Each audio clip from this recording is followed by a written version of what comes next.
First of all, Kenneth Guidry, who was Papa's and Mama's nephew. I don't know where you are, Kenneth, but without you, you saved Mama's back. I don't know how many times we helped Papa go to bed, and with Tammy, you were absolutely amazing. God's given you a gift of being able to help people in their time of need, and I want to thank you for listening to God's gift and using what He gave you to be with us and so many other people. Also, Raymond, Papa's nephew, on Mama's side, always a good friend of Papa's, and thank you for being such a good friend. And more importantly, for updating him on what happened at Evangeline Downs that weekend.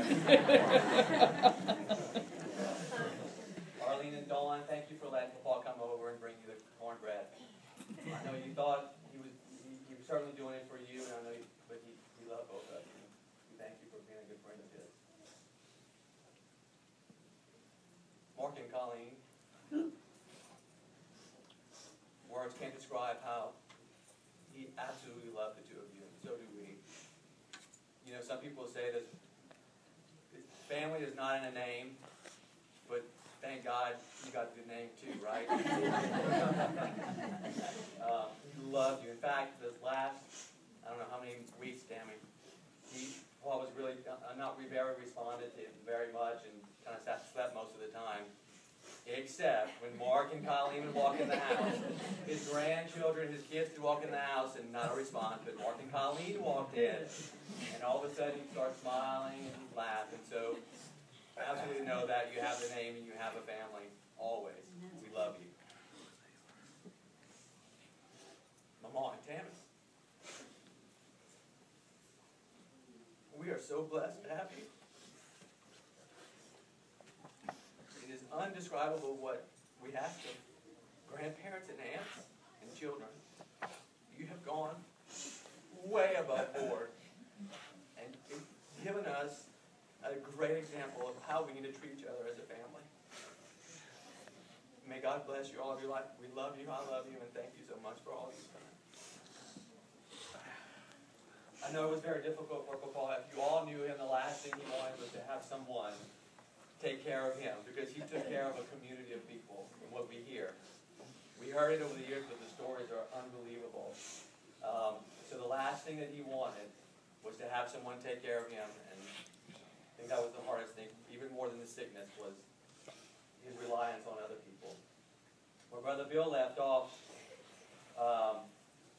was his occupation. That wasn't listed very much in the paper because there wasn't enough room.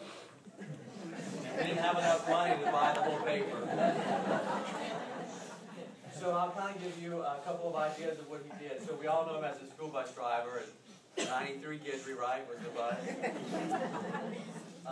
It's amazing how you hear these stories on TV about how you have simple jobs, but it's the way you go about that job, how you touch people's lives. He was a bus driver, and he retired probably 15 years ago. But the stories we hear from people saying, he was the best driver ever, we came because he touched our lives.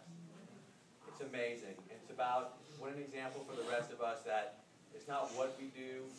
We don't have to be the CEO of the company. We should be the janitor if we do it with all that we have and show love along the way. Give people our time and attention. You make a mark on life. And that's what he did 100% of the time. He was a school bus driver, but always had something going on the side. I think he sprayed houses at one point in time for roaches or whatever. He also had a house washing business, Baday house washing, which he did until 80. When we found him on the roof of a house at 80, we said, okay, this is really, it's going too far. Help me here. So he worked at the feed store. He was a city councilman. He did some volunteer firemen. He was a dog catcher for a period of time. I'm trying to think of what else. Sold shrimp. We even had a newspaper route for a couple of years. So I guess the point is, did a lot of things, but did it well and worked and worked and worked. Again, what a great example.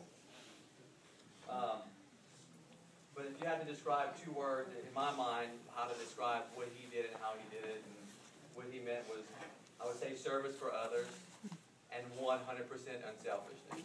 Cooked a little bit. And he cooked every now and then.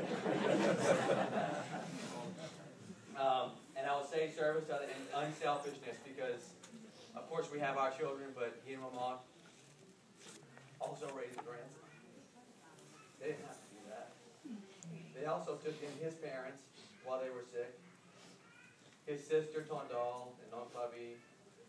They also took care of Mama's mama for 7 years in his household. I don't think I ever heard him complain about it. He did it with love. And of course, Laura Bourlon, who loved my grandma, and they had the best relationship. We took her in too. Not one word about it. Also in service to everyone else. You know, he did a lot of things, and he loved everything that he did. But I tell you, the two most things that he would love to do the most, besides even cook, if he can trick you or scare you, make you laugh, that was it. It was all good.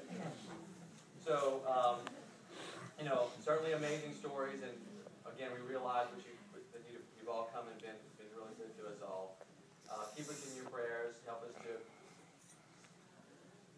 understand his example and live by that example in service to others, but not just in what you do, but in how you do it. So I thank you, Mama, for the commitment you all have, and for the example to so many people. 59 years of service to each other, and to the rest of your family.